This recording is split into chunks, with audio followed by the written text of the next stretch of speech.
연말정산 시즌이 돌아왔습니다. 연말정산을 하다 보면 헷갈리기 쉬운 점들이 많은데요. 2020 연말정산 Q&A로 짚어봤습니다. 올해 회사를 옮긴 경우나 여러 회사에서 급여를 받는 경우 연말정산을 어떻게 하는지에 대한 질문입니다. 12월 말 현재 근무지에서 전 근무지의 근로소득을 합산해서 연말정산을 해야 합니다.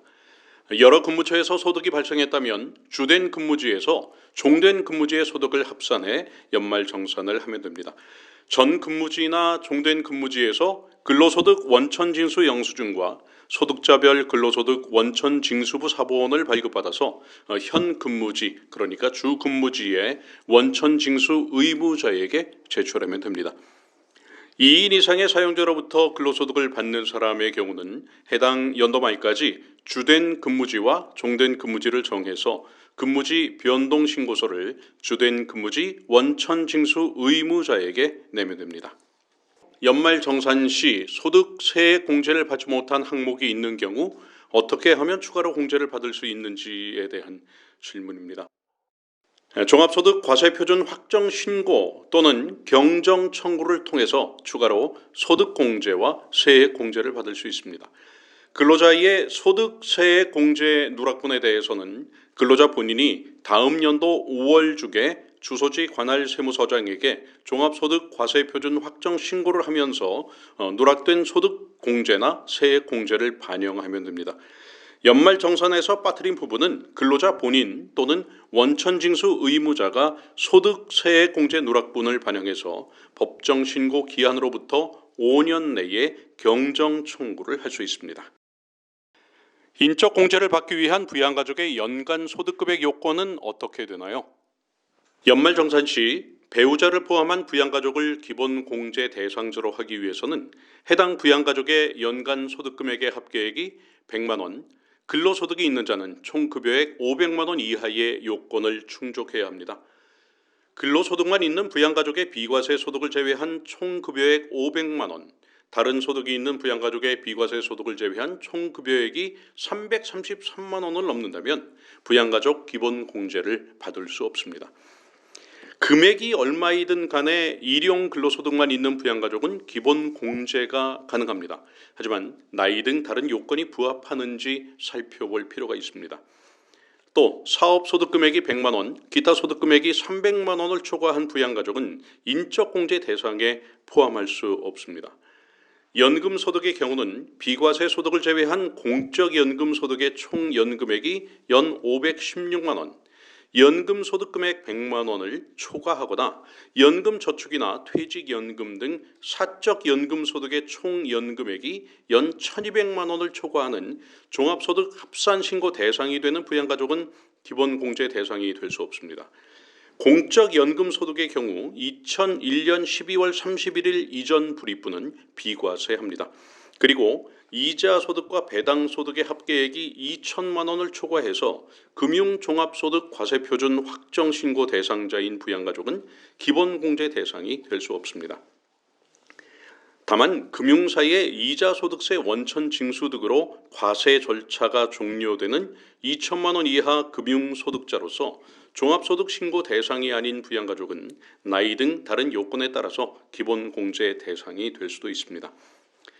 부양가족의 퇴직소득금액이나 양도소득금액 또는 근로사업 등 종합소득과 퇴직소득, 양도소득의 소득금액 합계액이 100만 원을 초과한 경우는 기본공제 대상이 될 수 없습니다. 다만 근로소득만 있다면 연소득이 500만 원을 초과하지 않는 한도 내에서 기본공제 대상이 됩니다. 시골에 살고 있는 부모님이나 장인, 장모님에 대해서 기본공제를 받을 수 있습니까? 주거 형편상 따로 거주하고 있지만 실제로 부양하고 있으며 다른 형제 자매가 부모님에 대해서 기본공제를 받지 않고 소득 여건, 그러니까 소득급액 100만 원 이하와 나이 요건인 60세 이상을 충족하는 경우에는 기본공제를 받을 수 있습니다. 과세연도 중에 결혼이나 이혼, 사망한 배우자에 대해 당해연도의 기본공제를 받을 수 있나요? 과세 연도 중에 결혼을 한 경우 사실로는 제외되는데요. 과세 기간 종료일 현재 배우자에 해당되기 때문에 배우자의 연간 소득금액 합계액이 100만 원 이하인 경우에는 기본 공제 대상이 됩니다. 다만 과세 연도 중에 이혼한 배우자에 대해서는 기본 공제를 받을 수 없습니다. 배우자가 과세 기간 중에 사망한 경우에는 기본 공제를 적용받을 수 있지만 피부양자로 요건이 합당할 때만 가능합니다. 부양하던 어머님이 올해 사망한 경우 기본 공제가 가능한지요? 소득과 연령 요건을 충족하는 경우 사망한 연도까지는 기본 공제가 가능합니다. 장인 장모님을 포함한 부모님에 대해서 다수의 자녀가 인적 공제를 신청한 경우 누가 공제를 받을 수 있나요? 다수의 근로자가 공제 대상자로 신청했거나 누구의 공제 대상자로 할 것인지 알 수 없는 경우 다음의 순서에 따라서 판단을 합니다. 먼저 원칙적으로는 실제 부양했다는 사실을 입증하는 사람이 우선이고요. 해당 과세기간의 공제신고서 등에 기재된 바에 따라서 공제할 수도 있습니다.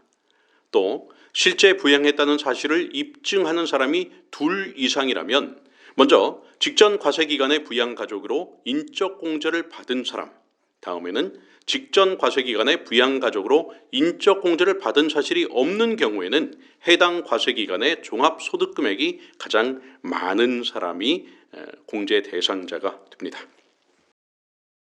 주택임차 차입금 원리금 상환의 공제 대상자 요건은 어떻게 되나요? 과세기간 종료일인 12월 31일 현재 무주택 세대의 세대주로서 근로소득이 있는 거주자가 공제 대상자가 됩니다. 세대주가 주택임차 차입금 원리금 상환액, 주택마련 저축 및 장기주택 저당 차입금 이자 상환액 공제를 받지 않은 경우에는 세대원도 포함됩니다. 다만 근로소득이 있는 세대주의 일용 근로자는 제외됩니다.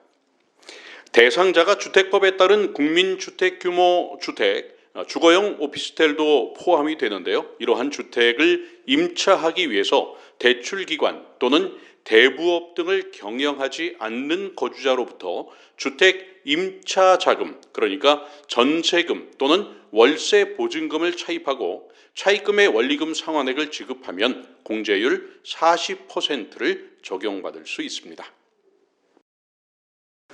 월세를 지출하는 모든 근로자는 월세 세액 공제를 받을 수 있나요? 대상은 과세기간 종료일 현재 무주택 세대의 세대주로서 해당 과세기간의 총 급여액이 7천만 원 이하인 근로자인데요. 세대주가 주택 임차 차입금 원리금 상환액, 주택마련 저축 및 장기주택 저당 차입금 이자 상환액 공제를 받지 않은 경우에는 세대원도 포함이 됩니다. 공제 내용은 국민주택 규모 이하 또는 기준시가 3억 원 이하의 주택, 주거용 오피스텔이나 고시원도 역시 포함이 되는데요. 이러한 기준시가 3억 원 이하의 주택을 임차하고 임대차 계약 증서의 주소지와 주민등록표 등본의 주소지가 같은 경우에 월세액 세액 공제를 받을 수 있습니다. 장기주택 저당 차입금 이자 상환액 공제 대상자 요건은 어떻게 됩니까? 대상은 일용 근로자를 제외한 근로소득이 있는 거주자인데요. 무주택 또는 1주택을 보유한 세대주라야 합니다. 또 세대주가 주택임차 차입금 원리금 상환액이나 주택마련 저축 및 장기주택 저당 차입금 이자 상환액 공제를 받지 않은 경우라면 세대원도 포함이 됩니다.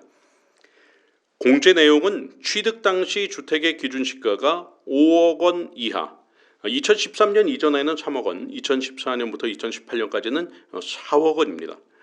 이런 기준 이하의 주택을 취득하기 위해서 해당 주택의 저당권을 설정하고 금융회사 등 또는 주택도시기금으로부터 아래 요건을 갖추어서 차입한 자금에 대해서 해당 연도에 지급한 이자 상환액은 한도 범위 내에서 근로소득 금액에서 공제를 받을 수 있습니다.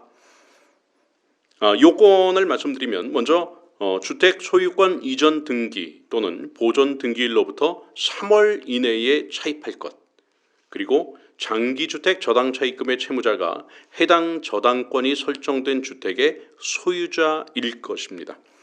다만 세대 구성원이 보유한 주택을 포함해서 거주자가 과세기간 종료일 현재 2주택 이상을 보유하는 경우에는 그 보유기간이 속하는 과세기간에 지급한 이자 상환액은 공제할 수 없습니다.